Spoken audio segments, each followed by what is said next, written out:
Bismillahirrahmanirrahim. Assalamualaikum warahmatullahi wabarakatuh. Innal hamdalillah nahmaduhu ta'ala wa nasta'inuhu wa nastaghfiruh wa na'udzu billahi min shururi anfusina wa min sayyiati a'malina. May yahdihillahu fala mudilla lahu wa may yudlil fala hadiya lahu. Asyhadu an la ilaha illallah wahdahu la syarika lah wa asyhadu anna Muhammadan abduhu wa rasuluh. Qala Allah ta'ala fi kitabihil karim, ya ayyuhalladzina amanu taqullaha haqqa tuqatih wa la tamutunna illa wa antum muslimun. Ya ayyuhan nasu taqu rabbakumul ladzi khalaqakum min nafsin wahidah وخلق منها زوجها وبث منهما رجالا كثيرا ونساء واتقوا الله الذي تساءلون به والأرحام إن الله كان عليكم رقيبا يا أيها الذين آمنوا اتقوا الله وقولوا قولا سديدا يصلح لكم أعمالكم ويغفر لكم ذنوبكم ومن يطع الله ورسوله فقد فاز فوزا عظيما. Ikhwani wa akhwati fillah rahimani wa rahimakumullah. Kita lanjutkan membaca keterangan Syekh Muhammad bin Shalih Al-Utsaimin rahmatullahi alaihi berkaitan dengan pembahasan khusus berkaitan dengan pembahasan tentang mahar. Hadis yang kita baca kemarin, ya hadis yang panjang pada kajian sebelumnya. Hadis Sahal bin Sa'ad As-Sa'idi radhiyallahu an yang menerangkan bagaimana ada seorang perempuan yang menawarkan dirinya kepada Rasulullah sallallahu alaihi wasallam, menghibahkan dirinya kepada Rasulullah sallallahu alaihi wasallam, ya. Dan ini bentuk kekhususan yang diberikan oleh Allah Ta'ala hanya kepada Rasulullah sallallahu alaihi wasallam. Kata Ibnu Utsaimin rahmatullahi alaih, jawazu hibatil mar'ati nafsiha atau nafsaha li Rasulillah sallallahu alaihi wasallam hibatan mujarradatan biduni iwad. Boleh seseorang perempuan itu apa? Memberikan, menghibahkan dirinya kepada Rasulullah sallallahu alaihi wasallam hibah mujarradah yang bidun iwad, tanpa iwad, tanpa mahar, ya, tanpa mahar. Dalam hadis yang kita baca sebelumnya, perempuan tersebut mengatakan, ya Rasulullah, wahai Rasulullah, ji'tu ahabulaka nafsi, wahai Rasulullah, aku datang menghibahkan diriku untukmu, menghibahkan diriku kepadamu, ya. Berarti hibah yang mananya kalau hibah berarti tidak ada mahar. Namun kata Ibnu Utsaimin rahmatullahi alaih, ya diingatkan di sini, walakin la yuqasu alaihi ghairuhu. Namun perkara ini tidak boleh dikiaskan kepada selain Rasulullah sallallahu alaihi wasallam. Fala yajuz limra'atin an tahaba nafsaha li ahadin hibatan mujarradatan anil iwad. Tidak boleh bagi siapapun dari kalangan perempuan untuk menghibahkan dirinya kepada seseorang laki-laki hibah yang tanpa mahar. Ini tidak diperbolehkan. Dalil yang menunjukkan bahwasanya hal ini merupakan kekhususan Rasulullah sallallahu alaihi wasallam, firman Allah Ta'ala ketika menyebutkan apa? Perempuan-perempuan yang dihalalkan oleh Rasulullah, yang dihalalkan untuk Rasulullah sallallahu alaihi wasallam, Allah menyebutkan wa imra'atan mu'minatan in wahabat nafsaha lin nabiyyi in arada an-nabiyyu ayastankihaha. Ya, disebutkan dalam ayat yang dihalalkan untuk Rasulullah sallallahu alaihi wasallam adalah perempuan yang mukminah yang beriman. In wahabat nafsaha lin nabi, kalau dia menghibahkan dirinya kepada Nabi sallallahu alaihi wasallam, in aradan nabiyyu ayastankihaha, kalau memang Nabi sallallahu alaihi wasallam punya kehendak untuk menikahinya. Berarti boleh Rasulullah SAW menikahi seseorang perempuan ya, dari kalangan perempuan yang beriman tanpa mahar. Boleh bagi Rasulullah, namun dikatakan khalisatan laka min dunil mu'minin. Yang seperti ini hanya khusus untukmu wahai Muhammad, bukan untuk kaum mukminin yang lain. Sehingga seseorang ketika ingin menjadikan perempuan sebagai istrinya, ini harus ada mahar. Harus ada mahar. Apa itu mahar? Ya. Apa sih definisi mahar? Mahar disebutkan oleh Ibnu Utsaimin rahmatullah alaih dalam kitab beliau Fathul Jalali wal Ikram Syarah Bulughul Maram. Kata beliau, mahar itu dalam bahasa Arab namanya shadaq. Namanya shadaq. Huwal 'iwad alladzi yu'ta lil mar'ah. Sebuah iwad, ganti. Yang ganti ini diberikan kepada seorang perempuan. Jadi perempuan memberikan apanya? Dia ya, sebagai istri secara otomatis apa? Dia akan berkhidmat kepada suaminya. Tentunya dia apa? Jadi halal kemaluannya. Tentunya ada iwadnya. Ya, iwadnya ini, gantinya ini namanya shadaq. Shadaq itu al-iwad kata Ibnu Utsaimin, ganti. Sesuatu yang dijadikan untuk pengganti. Alladzi yu'ta lil mar'ah, di mana iwad ini diberikan kepada seorang perempuan. Bahasa kitanya mahar ya. Mahar yang diberikan kepada seseorang perempuan bi'aqdin nikah, karena adanya akad nikah. Karena adanya akad nikah wa ma ulhiqa bihi, atau dikarenakan sesuatu yang hukumnya diikutkan dengan hukum nikah. Dari definisi ini bisa kita terangkan bahwasanya mahar itu apa? Shadaq namanya ya. Itu mahar yang diberikan kepada seorang perempuan. Disebabkan karena apa? Disebabkan karena adanya akad nikah. Disebabkan karena ada akad nikah. Kata akad nikah, ya kata Ibnu Utsaimin, kharaja bihi thamanus surriyah. Keluar dengan kata apa? Akad nikah itu harga budak perempuan. Budak perempuan. Idza ishtara al-insanu amatan min ajal istimta'i biha. Kalau seorang membeli budak perempuan, untuk diapakan? Untuk digauli. Untuk digauli, karena boleh ya. Dalam Islam, walaupun zaman sekarang tidak ada perbudakan, ini kalau ada perbudakan, boleh seorang tuan itu menggauli budaknya. Tentunya dengan syarat, begitu ya. Ada syarat-syaratnya. Kapan seorang tuan boleh menggauli budaknya? Kapan seorang tuan boleh menggauli budaknya? Seseorang ketika membeli budak perempuan dengan tujuan untuk digauli, dijadikan surriyah namanya. Jadikan apa? Surriyah. Fa in hadza la yusamma shadaqan. Maka alat bayarnya ini, karena beli budak begitu ya. Alat bayarnya tidak dinamakan dengan shadaq, tidak dikatakan sebagai mahar. Kenapa? Li'annahu laisa bi'aqdin nikah. Dikarenakan ketika si tuan menggauli budak perempuannya tidak ada akad nikah. Tidak ada akad nikah, walakinnahu aqdu bai'in. Akan tetapi yang ada akad jual beli. Dia membeli kepada apa? Tuan sebelumnya, pemilik budak perempuan sebelumnya. Sehingga namanya akad jual beli.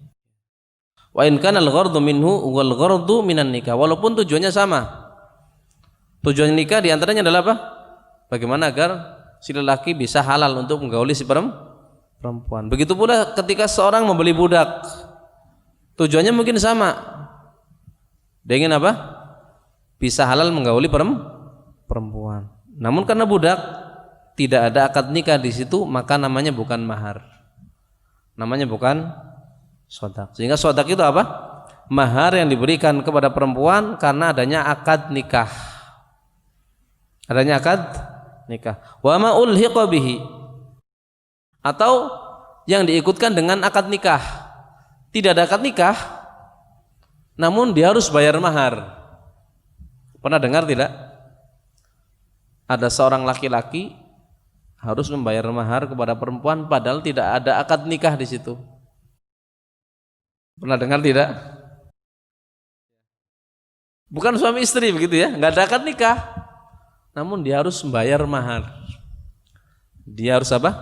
Membayar mahar kepada perempuan. Kapan itu? Kapan kira-kira? Ada yang pernah dengar atau pernah tahu? Ada seorang diwajibkan membayar mahar kepada perempuan, padahal perempuannya bukan istrinya. Tidak ada akad nikah di situ. Kapan? Ada yang tahu tidak? Ada yang tahu dapat hadiah ini? Panitia sudah menyiapkan hadiah ini. Kata Ibnu Utsaimin, liyadkhula fima idza wati'a imra'atan bisyubhatin. Wajib seorang bayar mahar kepada seorang perempuan yang tidak ada akad di situ. Kapan? Ketika dia menggauli seorang perempuan karena syubhat. Dia menggauli perempuannya bukan istrinya, namun karena apa? Faktor syubhat. Keliru misalkan, mungkin enggak? Dia harusnya menggauli istrinya, dia gauli orang lain. Mungkin tidak? Ya mungkin. Ada begitu ya. Dan ini bukan sesuatu yang ya dikatakan mustahil, bukan, ada, terjadi. Kasus bagaimana seseorang menggauli, seorang laki-laki menggauli perempuan yang bukan namun tidak ada unsur kesengajaan. Dianggap istrinya. Mungkin karena apa? Kembar mungkin, ya. Karena kembar, atau mungkin karena lagi mabuk, akalnya hilang. Ya, ketika akalnya hilang mungkin, ya. Kemudian apa?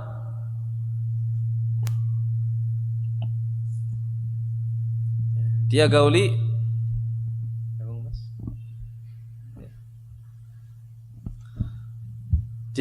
perempuan yang dianggap istrinya. Ya, mabok setengah sadar begitu ya.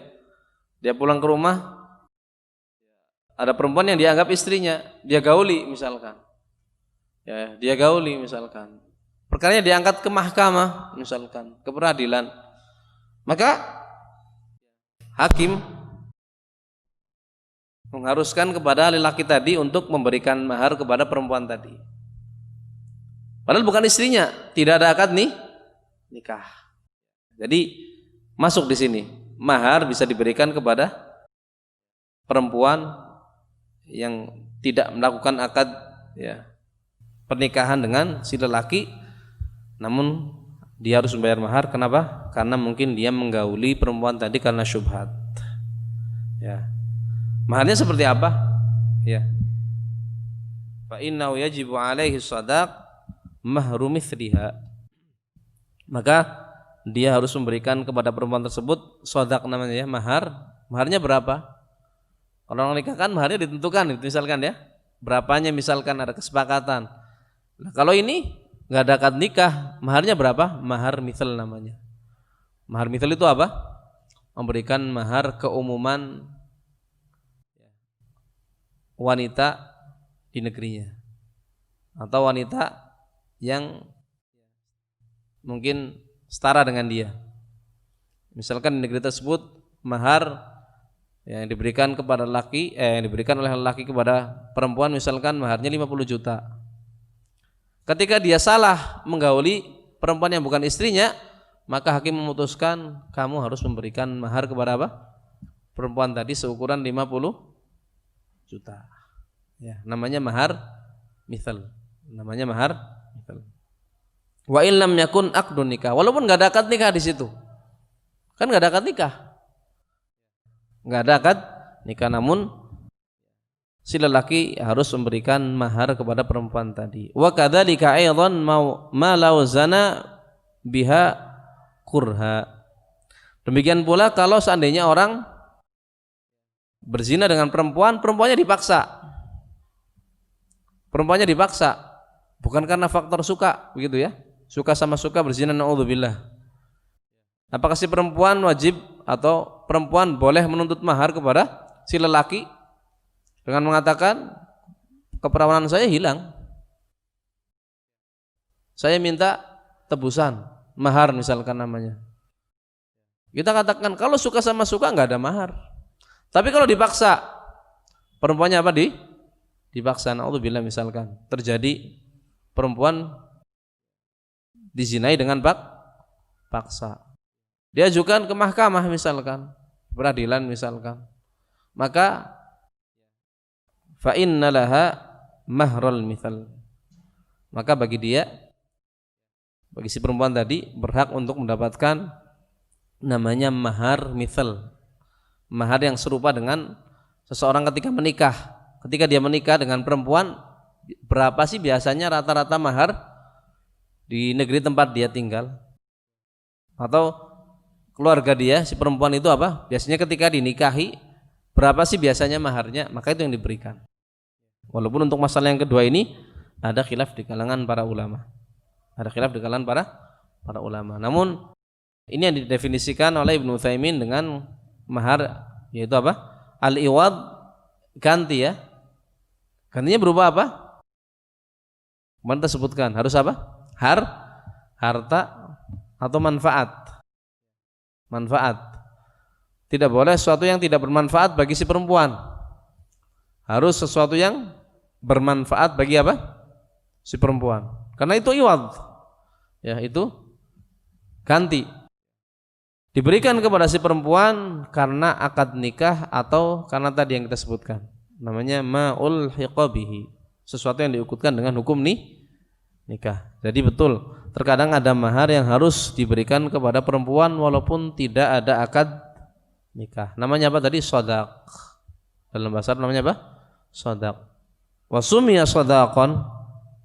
Shadaq itu dekat sidq. Sidq itu apa? Jujur. Begitu ya. Jujur. Nah, mahar ini dalam bahasa Arab dikatakan shadaq kenapa? Li'anna badlahu yadullu ala sidqi talabil khatib. Dikarenakan dengan shadaq, dikarenakan badluhu, pemberian mahar tersebut menunjukkan tentang kejujuran siapa? Permintaan si suami, calon suami. Dia pengen menjadikan perempuan istrinya. Jujur tidak? Kalau jujur, ya berikan gantinya. Berupa mahar. Sehingga fabadlu hadzal mahar yadullu ala sidqi talabil aqid. Sehingga pemberian mahar kepada perempuan menunjukkan jujurnya keinginan dia untuk menikahi si perempuan. Kenapa? Karena shadaq itu bentuknya apa? Harta. Sementara harta itu apa? Mahbubun ila nufus. Ditabiatkan seorang itu cinta terhadap harta. Ketika sesuatu yang dia cintai dan diberikan kepada orang lain, tentunya pengen ada imbalan yang dia dapat.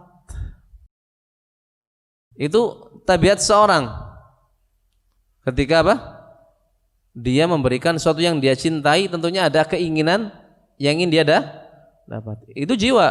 Ya, Allah Ta'ala mengatakan wa tuhibbunal mala hubban jamma. Kalian itu mencintai apa? Mal. Dikatakan hubban jamma, betul-betul cinta. Memang tabiatnya seorang seperti itu. Ya, sehingga wala yabdulul mahbub illa fima huwa mithluhu aw asyad. Tentunya seorang ketika mencurahkan, memberikan apa yang dia cintai kepada orang lain, tentunya karena ada apa yang ia inginkan yang mungkin serupa juga dicintai atau lebih dicintai. Ini barang saya berikan kepada orang lain. Tujuannya apa? Ada sesuatu yang kita inginkan. Yang kita inginkan itu apa? Sama, setara kecintaannya dengan cinta kita terhadap harta atau mungkin lebih. Seorang ketika apa? Memberikan sedekah kepada orang lain. Berarti kita memberikan perkara yang kita cintai. Kan begitu ya? Harta dicintai. Pengennya kita dapat apa? Dapat apa? Sesuatu yang mungkin lebih kita cintai atau sama. Kita pengen masuk surga, pengen dapat pahala, pengen dapat ampunan dari Allah Ta'ala. Ini kan kita cintai, kita inginkan. Sehingga seseorang ketika mencurahkan sesuatu kepada orang lain, memberikan sesuatu yang dicintai kepada orang lain, pasti ada harapan. Harapannya apa? Dia mendapatkan sesuatu yang serupa dengan yang ia berikan atau bahkan lebih. Sehingga faida badzalahul insanu, ketika seorang memberikan mahar kepada orang lain, dallala sidqi rahbatihi wa talabihi li hadhil mar'ah allati asdaqaha. Berarti dia jujur, betul dia menginginkan, menunjukkan jujurnya dia untuk apa? Menjadikan si perempuan tadi sebagai istrinya. Ya, jadi ini mahar, namanya shadaq, menunjukkan jujurnya dia ketika apa? Dia menghendaki si perempuan tadi untuk dijadikan sebagai istri, sehingga namanya shadaq. Ya, bukti kejujuran si lelaki. Dan thumma innal mahra laysa lahu haddun syar'iyyun 'alal qawli sahih. Kemudian mahar itu tidak ada batasannya. Menurut tinjauan syariat, nilainya tidak ada batasan, sedikitnya tidak pula ada batasan banyaknya. Dibatasi harus minimal sekian atau maksimal berapa, enggak. Tidak dibatasi oleh syariat. Bal ma tabat bihi nafsul mar'ah kafa. Akan tapi yang buat perempuan tersebut senang, ridho, maka sudah cukup. Jadi kalau perempuan sudah ridho, maharnya ditawarkan, misalkan kamu mau enggak dinikahi sama saya, maharnya sekian, kok dia ridho, cukup. Syariat tidak membatasi sedikitnya ataupun banyaknya. Kalau perempuan mintanya banyak, saya mau, tapi maharnya sekian, nilainya tinggi, itu hak dia, hak si perempuan. Allah Ta'ala mengatakan wa atun nisa shadaqatihinna nihlah. Berikanlah kepada para perempuan shadaqatihinna, sodaknya tadi, maharnya. Dan ini kewajiban bagi para lelaki ketika dia ingin menjadikan perempuan sebagai istri, wajib untuk diberikan sodaknya. Ya, ini hukum awalnya ya, wajib ada mahar. Fa in tibna lakum an syai'in minhu nafsa, namun kalau dia berkehendak dengan kebaikan si perempuan tadi memberikan kepada engkau para suami sebagian dari mahar. Jadi kalau sudah jadi suami istri, maharnya misalkan diberikan sudah kepada si istri. Namun kemudian si istri menghadiahkan kepada suami, maharnya sudah diberikan, dikasih lagi kepada suami, maka fakuluhu hani'an mari'a, maka silakan dimakan hani'an mari'a. Tidak apa-apa, tidak ada dosa di situ. Jadi boleh bagi suami yang sudah memberikan mahar kepada si istri, si perempuan begitu ya. Sudah terjadi akad suami istri, boleh nggak sih si lelaki memakan harta yang sudah diberikan kepada si istrinya sebagai mahar? Kalau si istri ridho, maka boleh. Tidak mengapa. Sehingga kata Ibnu Utsaimin, wa hadza yashmalu ma law tabat nafsuha an kulli shadaq illa dirhaman minhu mathalan fa innahu ya'kuluhu hani'an mari'a. Ayat ini tadi ketika Allah Ta'ala mengatakan kalau si perempuan dengan sukarela menghadiahkan sebagian maharnya kepada siapa? Si suami, maka silakan dimakan, tidak mengapa, halal. Ini kata Ibnu Utsaimin, walaupun yang diberikan kepada suami begitu banyak, kecuali tersisa sedikit, ini boleh, tidak mengapa. Ya, hadiah apa? Maharnya misalkan mintanya berapa? 50 juta. Sudah jadi suami istri, si istri mengatakan sudahlah, tahu suaminya punya hutang, itu ambil duitnya lah, buat bayar hutang. Hutangnya berapa? 45 juta misalkan, sudah ambil, nggak apa-apa. Atau mungkin hutangnya misalkan 49 juta, sudah nggak apa-apa, 1 juta saja, boleh, tidak apa-apa. Ini diperbolehkan. Kenapa? Thumma inna tafidhal amr ilal mar'ah yadullu ala annahu haqqun mahdun laha. Karena mahar itu apa? Murni haknya si perempuan. Harta ketika sudah dijadikan sebagai mahar, diberikan kepada si perempuan, itu murni haknya dia. Murni haknya dia. Ini juga perhatian bagi para laki-laki ya. Kalau sudah jadi suami, sudah ngasih mahar kepada perempuan, itu bukan miliknya. Walaupun itu istrinya begitu ya. Kalau si istri nggak ridho, haram makan harta tersebut. Maharnya emas, diambil, dijual misalkan. Dia butuh uang tanpa seizin si haram, tidak diperbolehkan. Karena itu haknya si istri. Berarti hartanya si. Dalam Islam harta itu jangan dicampur-campur. Suami punya harta tersendiri, istri punya harta tersendiri. Sehingga nanti ketika ada perceraian atau ada yang meninggal, tidak ada lagi istilah harta gono gini. Karena kaitannya juga dengan warisan nanti. Si laki meninggal ada ahli warisnya tersendiri. Perempuan meninggal ada ahli warisnya tersendiri. Hartanya siapa? Ya hartanya masing-masing. Karena dalam Islam suami memiliki harta tersendiri, istri punya harta tersendiri. Jangan dicampur sehingga ini rumah siapa nggak jelas. Yang beli istri misalkan, sertifikatnya atas nama suami misalkan. Sehingga ketika terjadi misalkan perceraian, ribut. Ya, ribut. Sehingga akhirnya membawa kepada persengketaan yang panjang. Begitu pula ketika meninggal, akhirnya ada harta gono gini, sehingga akhirnya ribut antar keluarga. Keluarga si laki mengklaim itu harta si suami, bawaan dari suami. Istri mengatakan enggak, itu istri juga punya andil. Ribut akhirnya. Nah, sehingga dalam Islam harta suami ya harta suami, harta istri jangan dicampur. Kalau sudah dicampur, terkadang dicampur, ya sudah, itu hak suami. Salah sendiri begitu ya. Pada para istri yang apa? Mencampurkan hartanya kepada suami. Berarti menjadi harta si suami. Ya, rumah misalkan si istri bantu ngalah gajinya suami buat di rumah saja makan, enggak apa-apa lah, istri punya duit. Ya, berarti apa? Jangan dianggap wah berarti ini rumahnya barengan, enggak, itu rumah suami. Ya, rumah suami. Jadi supaya jelas dalam Islam enggak, harta suami, harta istri. Nanti dalam bagian warisan hartanya masing-masing. Suami harta suami, istri harta istri. Jangan sampai sebagaimana di negeri kita, ketika ada seorang suami meninggal, istrinya apa? Nggak dapat warisan, cuma dapat izin tinggal aja di tempat tersebut, di rumahnya begitu ya. Nunggu ibunya meninggal baru harta warisannya dibagi misalkan. Nah, ini keliru. Suami meninggal, istri dapat warisan. Kadarnya ditentukan dalam syariat. Ada kadarnya. Sehingga perempuan ketika diberikan mahar itu murni haknya dia. Si suami tidak boleh memaksa kepada istrinya untuk apa? Si istri memberikan kepada suami.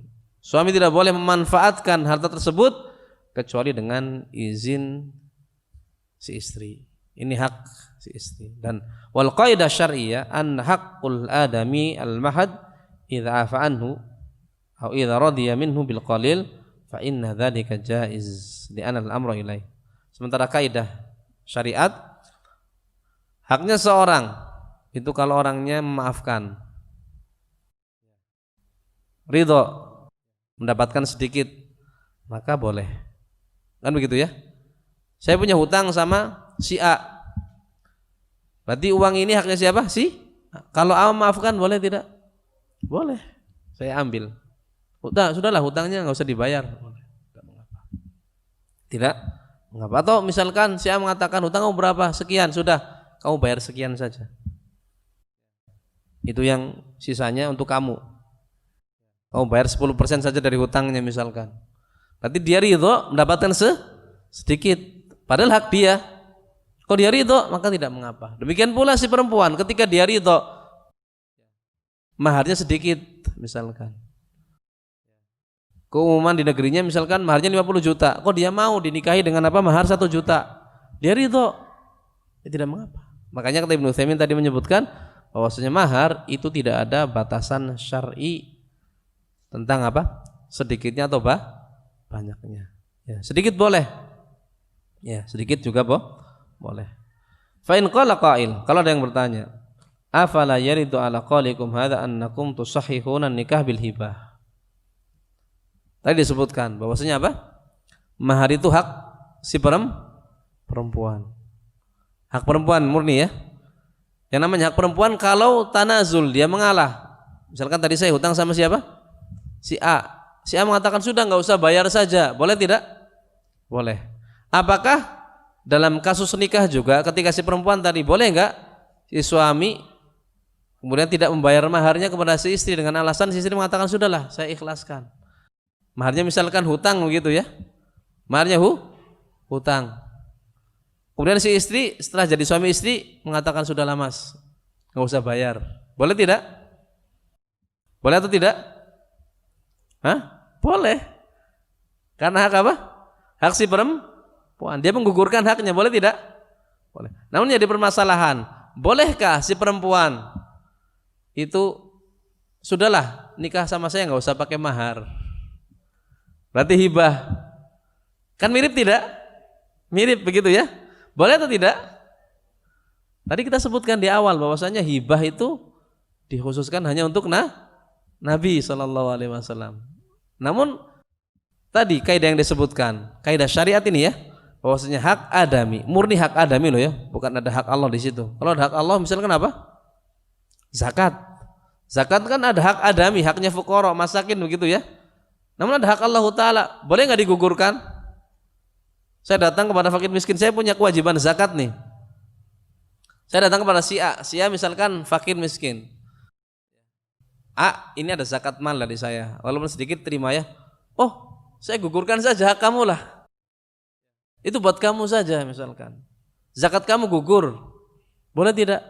Nggak boleh, karena hak ini hak adami juga hak Allah Ta'ala. Sehingga gugur dengan keridhaan siapa? Orang yang berhak. Tapi kalau hutang haknya siapa? Murni haknya adami. Sehingga ketika orang yang ngasih piutang kepada saya, kok dia mengatakan sudah hutangnya digugurkan saja, saya maafkan hutang kamu, sudah dianggap lunas, nggak usah bayar, maka boleh. Maka diperbolehkan. Ini kaidah syariatnya ya. Nah, berarti boleh kan begitu ya?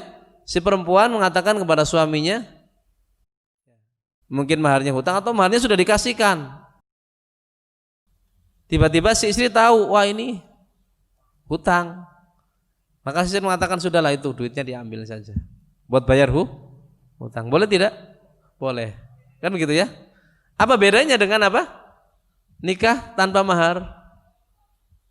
Si perempuan mengatakan, ya saya mau nikah sama kamu, enggak apa-apa, enggak usah pakai mahar, enggak apa-apa. Boleh tidak? Enggak boleh, gitu ya. Bedanya apa?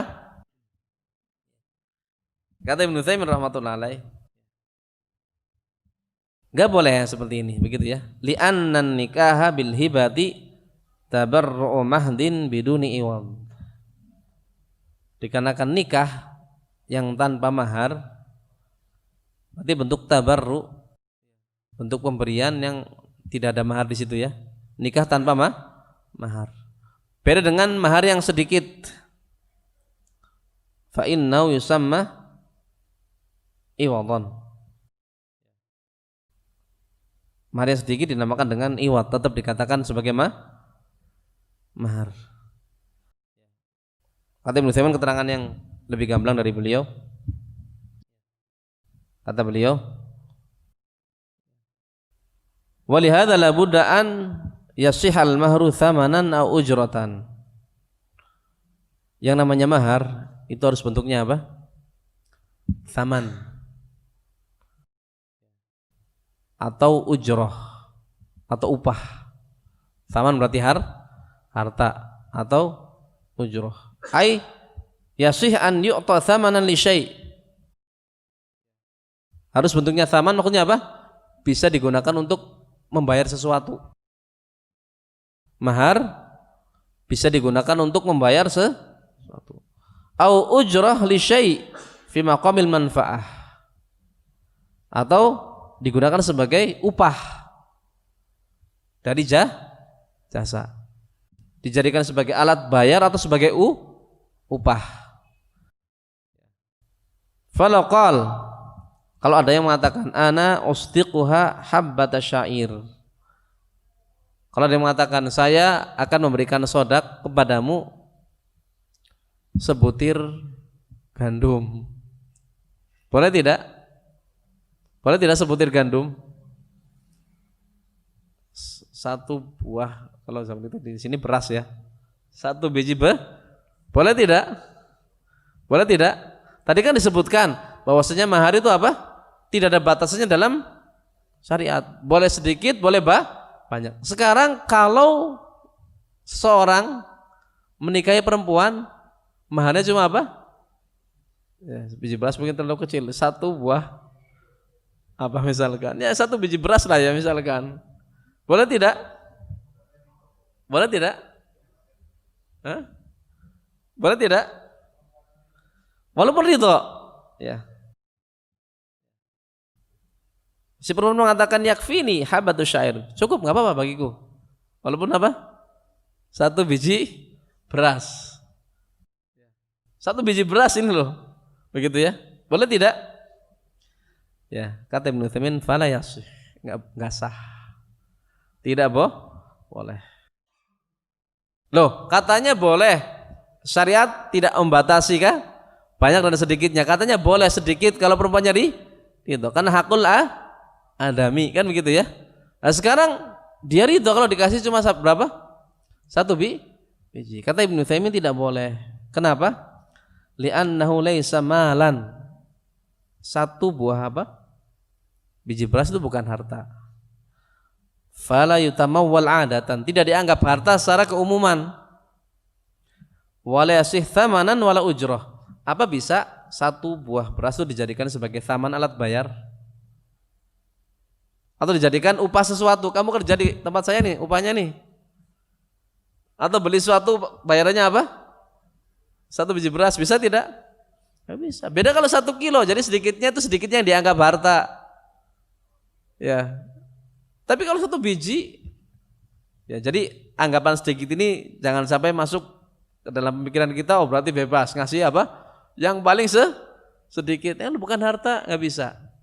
Jadi sedikit namun yang berupa harta. Makanya kata Ibnu Utsaimin tadi disebutkan apa? La budda an yasihal mahru thamanan au ujrah. Mahar itu sah kalau bentuknya apa? Harta yang bisa dijadikan sebagai thaman, alat bayar atau ujrah. Jadikan sebagai apa? Upah. Berarti harta. Bentuknya apa? Harta. Kan enggak mungkin ada orang mengatakan bi'tu 'alaika hadza syai' bihabbata syair. Aku jual barangku ini kepada engkau seharga apa? Sebiji beras. Enggak ada. Jadi sedikit itu sedikit yang secara urf itu harta. Jadi jangan anggap enggak ada batasan dalam syariat sedikit. Saya kasih sedikit yang luar biasa sedikit. Nah, ini enggak bisa. Tidak. Sehingga kata Ibnu Utsaimin la budda an yasihha thamanan aw ujratan. Yang namanya mahar itu harus sesuatu yang bisa dijadikan sebagai thaman, alat bayar. Nilainya bisa dijadikan sebagai alat bayar atau ujrah atau bisa dijadikan sebagai upah. Itu minimalnya. Minimalnya seperti itu. Fa in kana la yumkin an yakuna thamanan aw ujratan fa innahu la yasihu an yakuna mahra. Maka kalau tidak bisa dijadikan sebagai tsaman alat bayar atau dijadikan sebagai upah. Upah kan terkadang bukan tsaman begitu ya. Mau nggak kamu ngajari saya suatu, nanti saya kasih hadiah, saya bayarnya bentuknya apa, barang, sehingga ujroh itu bisa uang, bisa yang lain begitu ya. Jadi mahar itu harus ini. Kalau bukan bentuknya seperti ini, maka la yasih an yakuna mahra, tidak boleh dijadikan sebagai mahar, tidak bisa dijadikan sebagai mahar. Faham ya? Ya. Hal yashmal hadzal manafi, hal yashmalu hadzal manafi, apakah masuk di sini juga manfaat? Maharnya berupa apa? Si lelaki memberikan manfaat kepada si perempuan. Kalau tsaman kan benda, begitu ya? Atau tadi yang digunakan untuk upah berarti benda. Boleh enggak maharnya berupa manfaat? Maharnya bukan benda tapi manfaat. Contohnya seperti apa? Maharnya misalkan nikah dengan saya, misalkan maharnya apa? Maharnya si istri minta diajari menjahit misalkan, atau diajari apa? Memasak. Ini manfaat kan begitu ya? Apakah boleh? Ya boleh begitu ya, diperbolehkan. Falaqala zauj, kalau seandainya si laki mengatakan ana ustiquha an ar'iya ibilaha limudati sanah, fa hadza jaizun wala ba'sa bih. Dikatakan oleh Ibnu Utsaimin, kalau seorang lelaki mengatakan saya menawarkan kepada calon istrinya misalkan memberikan sodaknya, saya mau jadi kerja sama dia si perempuan, menggembala apanya? Binatang piaraan dia selama 1 tahun misalkan. Ini kan manfaat buat perempuan begitu ya. Maka boleh. Ini sebagaimana Nabi Musa kan begitu ya. Nabi Musa ketika menikah dengan anaknya perempuan dari Madian, itu Nabi Musa bekerja memberikan manfaat kepada siapa? Keluarga dari negeri Madian tersebut 8 tahun bekerja. Nah, ini kan bukan tsaman, bukan ujrah begitu ya, namun manfaat. Nah, ini tidak mengapa. Ya, tidak mengapa. Sehingga boleh an yaj'alal mahar manfaatan tantafi'u biha zaujah. Boleh seseorang memberikan maharnya kepada si perempuan sesuatu yang bermanfaat untuk si istrinya. Ima badaniyah, bisa manfaatnya kaitannya dengan badannya dia, atau maliyah, atau manfaat harta. Fal badaniyah, misalkan manfaat badan misalnya apa? An ya'mala fi bustaniha. Dia beramal, dia bekerja untuk apa? Ladangnya si istri. Istri punya ladang. Si suami menawarkan maharnya saya bekerja memelihara apa? Ladang si istri. Au ya'mal fi warasyatiha au ma asbah dzalik, atau yang semisal. Berarti badan, begitu ya.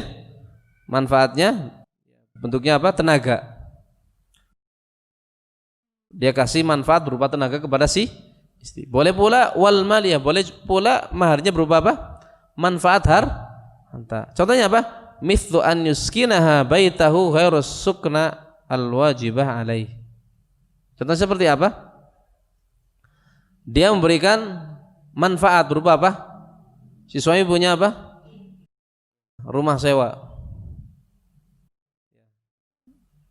Si suami mengatakan kepada istrinya, pokoknya itu silahkan, rumah sewa tersebut dimanfaatkan. Manfaatnya dikembalikan kepada si istri. Ya, si istri untuk apa? Boleh disewakan kepada orang lain. Hasilnya untuk siapa? Si istri. Berarti hartanya si. Kesepakatannya berapa misalkan? Setahun, 2 tahun, 2 tahun. Berarti manfaat. Kalau misalkan tidak dimanfaatkan oleh si istri, ya terserah dia. Pokoknya suami sudah ngasihkan apa? Manfaat malia. Ini ada tempat, silahkan. Mahar saya itu. Kalau mau, pokoknya 1 tahun saya berikan manfaat tempat tersebut. Kalau si istri ridho maka boleh. Tidak mengapa. Tidak mengapa. Ya, ini mahar. Jadi bisa bentuknya apa? Harta atau bentuknya manfaat. Bentuknya manfaat. Sehingga dari sini, ini pendapatnya jumhur ulama ya. Amatul ulama berpendapat bahwasanya mahar itu harus bentuknya apa? Malan atau manfaatan. Bentuknya harta atau manfaah. Yang manfaat ini yasihu ahadul ujrah 'alaiha, di mana manfaat ini bisa diambil darinya ujrah, upah. Tadi manfaatnya berupa apa? Memelihara kebun. Orang kalau disuruh memelihara kebun ada upahnya enggak? Ada. Berarti manfaat yang bisa mendatangkan apa? Harta, kan begitu ya. Ngasih manfaat di rumah, sewa. Kalau disewakan dapat hasil enggak? Dapat hasil. Sehingga yang namanya mahar harus bentuknya harta ataupun sesuatu yang bermanfaat untuk si perempuan. Atau misalkan si suami menawarkan ya maharnya ngajari Al-Qur'an sebagaimana dalam hadis kita baca. Gitu ya. Mengajari ilmu, mengajari baca tulis Al-Qur'an. Orang kalau ngajari baca tulis Al-Qur'an boleh enggak ngambil upah? Boleh tidak? Boleh. Tidak mengapa. Diperbolehkan. Mengajari orang lain baca tulis Al-Qur'an dengan meminta upah, diperbolehkan. Berarti kan ada ujrah di situ. Sehingga boleh ketika apa? Si suami menawarkan kepada si istri, saya akan nikahi kamu dengan mahar, saya ngajari kamu Al-Qur'an. Ini tidak mengapa. Ini pendapatnya amatul ulama. Kebanyakan para ulama sebagaimana dalam ayat disebutkan, wa uhilla lakum ma wara'a dzalikum an tabtaghu bi amwalikum. Dihalalkan bagi kalian perempuan-perempuan yang diharamkan bagi kalian apa? Selain perempuan yang diharamkan dalam ayat sebelumnya. Berarti selain perempuan yang diharamkan berarti halal an tabtaghu bi amwalikum. Untuk kalian nikahi dengan kalian memberikan harta kepada mereka. Jadi mahar bentuknya apa? Bentuknya mal. Sehingga tidak boleh begitu ya. Seseorang memberikan mahar kepada istrinya apa? Hafalan Al-Qur'an. Hafalan Al-Qur'an bermanfaat enggak buat si istri? Bermanfaat atau tidak? Tidak. Bahkan terkadang si istri lebih hafal mungkin. Misalkan ada perempuan yang sudah hafal Al-Qur'an, saya mau dinikahi sama kamu. Maharnya apa? Maharnya kamu juga harus hafal Al-Qur'an, misalkan. Boleh tidak? Tidak. Tidak diperbolehkan. Kalau ada yang berdalil, bagaimana dengan kisahnya Ummu Sulaim? Pernah dengar kisahnya Ummu Sulaim? Ketika dilamar oleh Abu Talha, maharnya apa? Islam. Masuk Islamnya Abu Talha. Apa masuknya Islam Abu Talha? Ini harta atau manfaat? Bukan harta, bukan manfaat. Karena sebagian orang berdalil dengan ini. Lah ini bagaimana kisahnya Abu Talha? Bahkan dikatakan mahar terbesar dalam sejarah itu apa? Islamnya si suami, Islamnya Abu Talha. Ya, ini para ulama memberikan jawaban berkaitan dengan ya hadis ini. Namun insyaallah taala kita baca pada pertemuan berikutnya. Ya. Yang menunjukkan bahwasanya hadis ini tidak bisa dijadikan sebagai dalil ya, tentang apa? Bolehnya mahar itu sesuatu yang tidak bermanfaat untuk perempuan. Hafalan Al-Qur'an misal, atau sesuatu yang bukan harta atau bukan manfaat. Karena yang benar sebagaimana disebutkan dalam ayat, Allah Ta'ala halalkan para perempuan untuk dinikahi bi amwalikum, dengan harta-harta kalian dengan membayar apa? Membayar mahar. Ya, dengan membayar mahar. Ini berkaitan dengan apa? Shadaq. Ya, agak panjang membahas tentang masalah shadaq, mahar. Ya, nanti kita lihat apakah perlu dibaca semua, dibahas semua, atau kita ambil poin-poin yang terpenting saja. Namun di antara poin yang paling sering di antaranya ini. Di negeri kita sering ada orang ngasih mahar hafalan Al-Qur'an. Terkadang bukan hafalan, membaca. Ya, bukan menghafal tapi maharnya apa? Membaca surat Kahfi misalkan. baca surat Ar-Rahman, atau mungkin baca surat Al-Fatihah misalkan. Ya, si perempuan juga bisa. Ya. Apa manfaatnya buat si perempuan? Gak ada. Namun kebanyakan masyarakat seperti itu. Maharnya, walaupun terkadang di negeri kita, alhamdulillah, orang yang ngasih mahar membaca Al-Quran, dia juga ngasih mahar harta, kan begitu ya, sehingga tidak masalah. Khawatirnya cuma maharnya cuma apa? Cuma baca Quran saja. Ya, berarti dia belum memberikan mahar sebenarnya. Harusnya ada mahar misal namanya. Mahar misal, mahar yang semisal namanya. Mahar yang serupa yang diberikan oleh para lelaki kepada perempuan-perempuan yang dinikahi di negerinya. Tapi alhamdulillah insya Allah kebanyakan di negeri kita, kalaupun maharnya berupa bacaan Al-Quran, biasanya ada mahar yang lain. Minimalnya seperangkat alat sholat misalkan, cukup. Kalau perempuannya ridho, tidak mengapa. Alhamdulillah di negeri kita perempuan tidak neko-neko begitulah ya. Maharnya juga nggak repot-repot. Paling lihat keumuman seperangkat alat sholat. Kalaupun ada tambahan biasanya paling perhiasan. Kan begitu ya? Paling perhiasan. Atau terkadang ya yang nyeleneh lah ya, cari duit yang ngepasi tanggal pernikahan ya. Ya, ngepasi tanggal pernikahan gitu ya. Ya. Insyaallah kita lanjutkan berkaitan dengan masalah mahar pada kajian berikutnya bismillah taala. Kita cukupkan.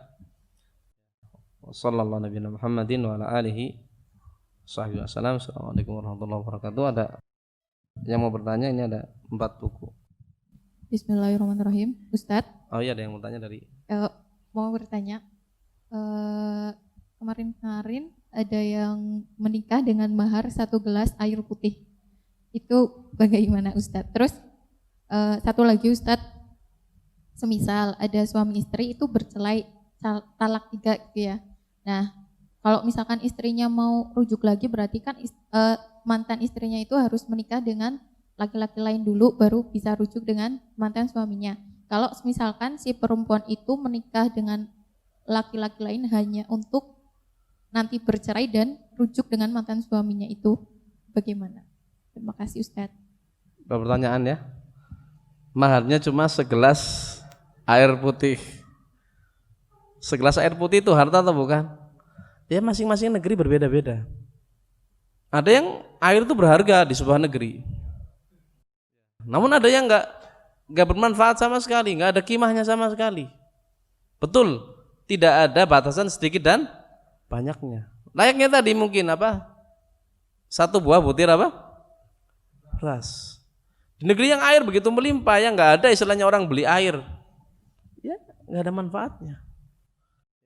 Tapi kalau misalkan negeri yang air yang memang berharga, dianggap itu harta, amwal, kok si perempuannya ridho mah tidak mengapa. Ini terjadi benar atau cuma sekedar seandainya begitu saja? Kayaknya nggak terjadi di negeri kita ya. Ya karena air ya perkara yang bukan perkara yang dianggap mutamawal. Dianggap sebagai harta. Walaupun betul-betul berharga air, namun di negeri kita karena melimpahnya air ya tidak berharga.